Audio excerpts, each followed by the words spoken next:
नमस्कार, आदाब दोस्तों। मैं आपका अपना मित्र विक्रांत राजलीवाल आप सभी का आपके अपने YouTube चैनल जिसका अभी नाम परिवर्तन करके पोएट विक्रांत राजलीवाल कर दिया गया है, जिससे कि आपको सर्च करने में अधिक दिक्कत का सामना ना करना पड़े।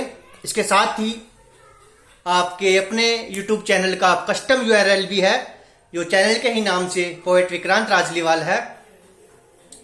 आज मैं अपनी सक्रिय प्रेम कहानी प्रेम पुजारी, एक भावनात्मक प्रेम कहानी के पहला अध्याय अधूरे अल्फाज को आगे बढ़ाते हुए भाग 13 का आगाज करता हूं।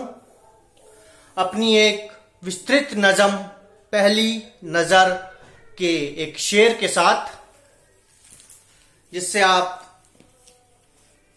मेरे दिल के बेहद करीब यह नज़म पहली नज़र से जुड़ते हुए कहानी को के भी टच में आ जाएंगे, क्योंकि यह शेर अधूरे अल्फाज को कहीं ना कहीं अवश्य सार्थक करता हुआ आपको दिखाई देगा।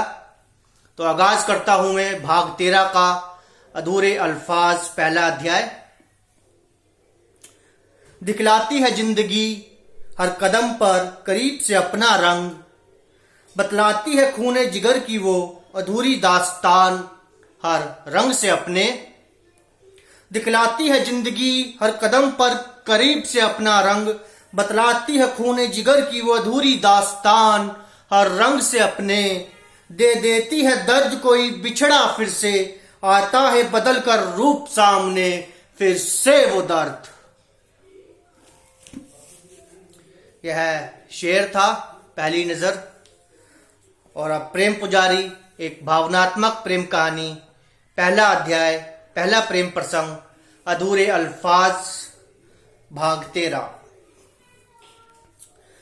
कहानी के पिछले भागों को भी आप अवश्य ही सुनिएगा, जिससे आप करंट के भागों के साथ जुड़ पाए। तो सुनिएगा प्रेम पुजारी, एक भावनात्मक प्रेम कहानी का प्रेम पुजारी का पहला प्रेम प्रसंग पहला अध्याय अधूरे अल्फाज।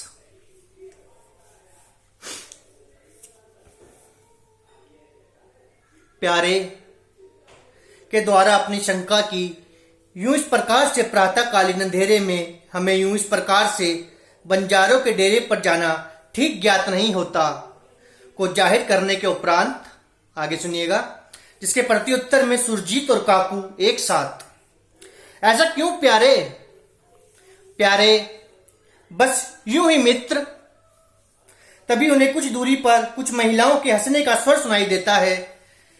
यहाँ प्यारे और उनके मित्र प्रातःकालीन खेतों में आके मिले हैं बंजारों के डेरे की ओर जाने के लिए, कि तभी उन्हें कुछ दूरी पर कुछ महिलाओं के हंसने का स्वर सुनाई देता है, जिसको सुनकर सुरजीत और काकू खेतों की ओट में छुपते हुए, मित्र प्यारे यहाँ इधर आ जाओ।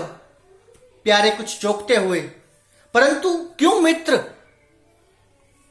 काकू कुछ मुस्कुराते हुए, बस मित्र यही मत पूछना, तुम इधर आकर बैठ जाओ, हमारे समीप यहां आके बैठ जाओ। अपने मित्रों के आग्रह करने से प्यारे उनके समीप खेतों के बीच छुप कर बैठ जाता है। तभी वह महिलाएं बंजारन हंसते हुए उनसे कुछ दूरी पर खड़ी होते हुए, बहन आज हम कुछ अधिक तड़के तलक ही तो नहीं उठकर आ गए?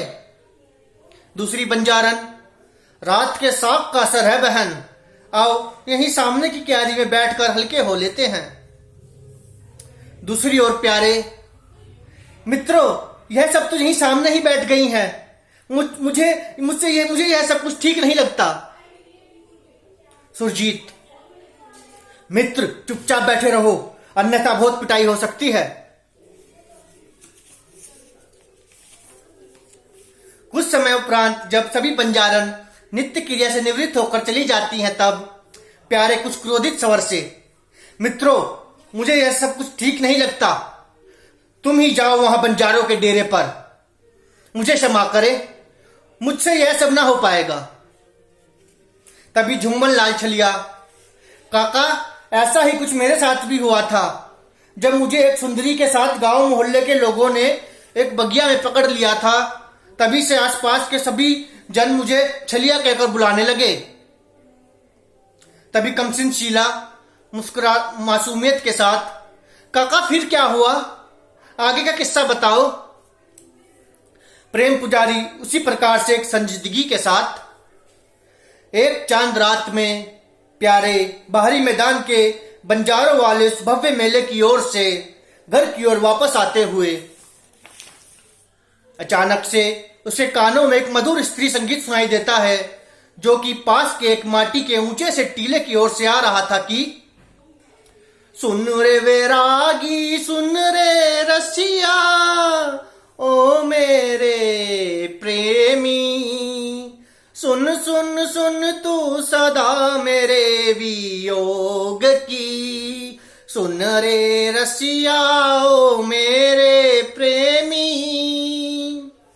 ये रात ये चांद चांदनी ये बहता पवन का झोंका, बुलाए तुझे ओ मेरे प्रेमी, प्रेम पिपासी में तड़प रही विरागन से जल रही, सो सुन रे रसिया ओ मेरे प्रेमी।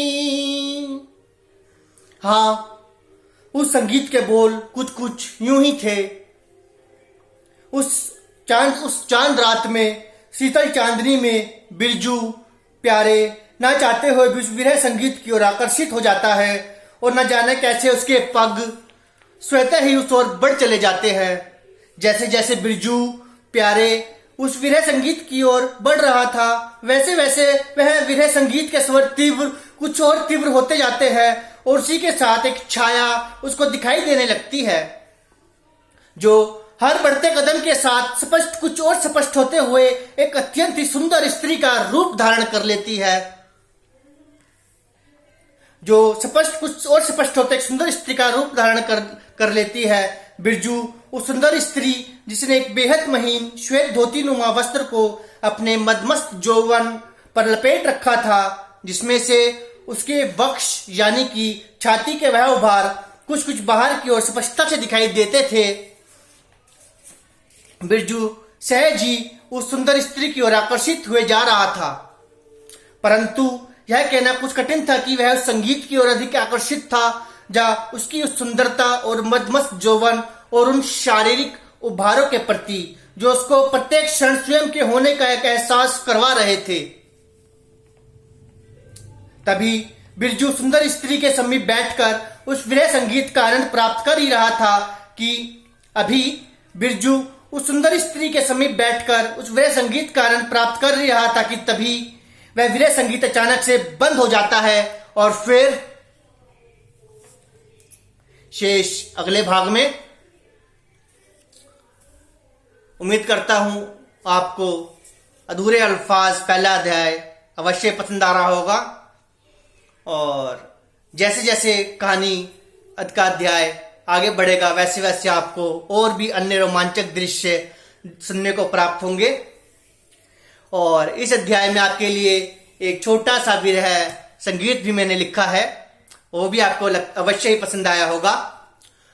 और जल्द ही प्रेम पुजारी एक भावनात्मक प्रेम कहानी का पहला अध्याय अधूरे अल्फाज को बढ़ाते हुए भाग 14 को आपके लिए अपलोड करूंगा।